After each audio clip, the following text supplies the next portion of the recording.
I'm now going to demonstrate the deep tendon reflexes. In doing the reflexes, it's important to position the patient, it's important to know the level that you're testing, and it's important to have the right tools in order to get the reflex. We use a Queen's square hammer. We give this to all our incoming interns. I think it has a nice flex to it and is really a good tool to get the reflex. Even though you can get it in other ways, we recommend this.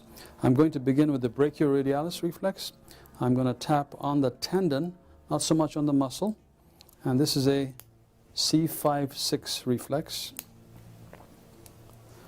I'm also going to do the biceps reflex by putting my hand on the biceps tendon, and then I'm going to strike my thumb, and I will feel the contraction as well as perhaps see the muscle contract.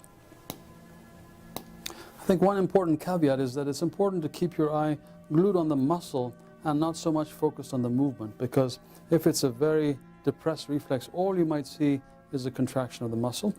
That level is C5-6 again for the biceps. I'll now do the triceps, which you could do many ways. If he's relaxed this way, I could just choose to leave his arm in the position it is, and I'm actually getting a good reflex in this fashion, so I probably wouldn't proceed further. But I could also suspend the arm like this, instruct the patient to lean on my hand as though leaning on a railing, and the measure of the hand being relaxed is that the forearm is loose, and then once again strike the triceps tendon, and this is a 6-7-8 reflex, a higher level than the biceps 5-6. If people are hyperreflexic, you can often elicit a finger flexion reflex. It's only significant if it's present on one side and not on the other. The patient's hand is very relaxed and it's supported by his thigh. I'm simply inserting my finger in there and asking him to just relax and leave his fingers the way they are. I tap on my fingers and you can see the brisk movement of his fingers.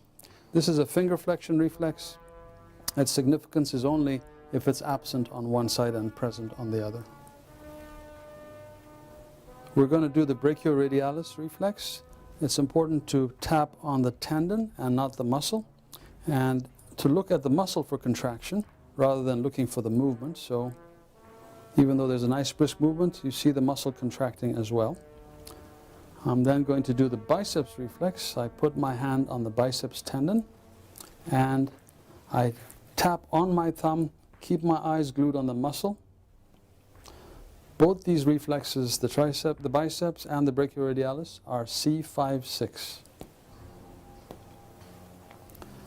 In the same position, I can also do the triceps reflex as the patient is nicely relaxed. I'm going to strike over the triceps tendon and look for the contraction of the triceps muscle. And I see a contraction. You might or might not see a movement of the arm. The ankle reflex in a patient who's seated like this can be a little tricky, and if it's not a very brisk reflex, you might conclude that it's not there. I would make sure that the foot is loose, put a little bit of tension on the muscle, but not too much, and then strike over the Achilles tendon, and I can both see a contraction and see the resultant movement. This is S1 level. This is a great example of how this hammer gives you a great advantage over a little Taylor hammer.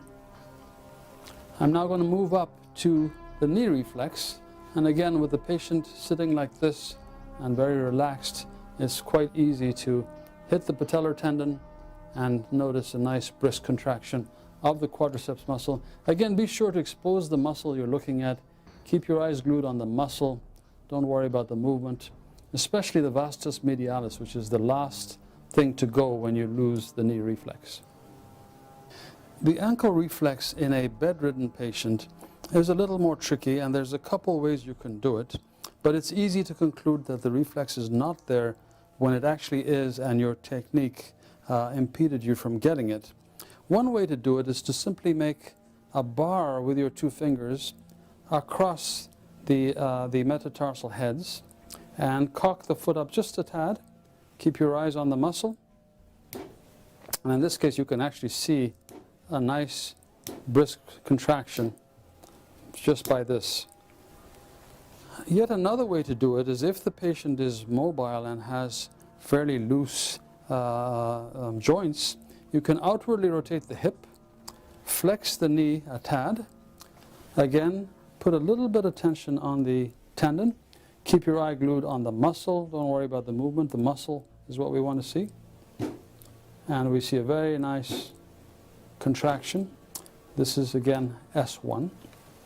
Yet another way, which is useful in someone who doesn't relax very well, is to take the foot you're examining and cross the upper 1/3 of the foot you're testing over the lower 1/3 of the other foot.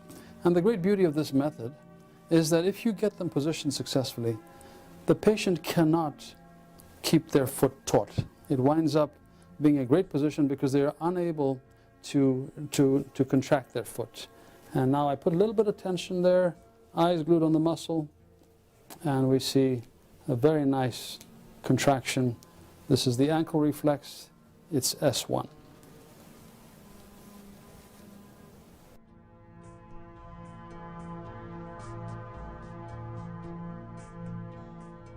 The preceding program is copyrighted by the Board of Trustees of the Leland Stanford Junior University.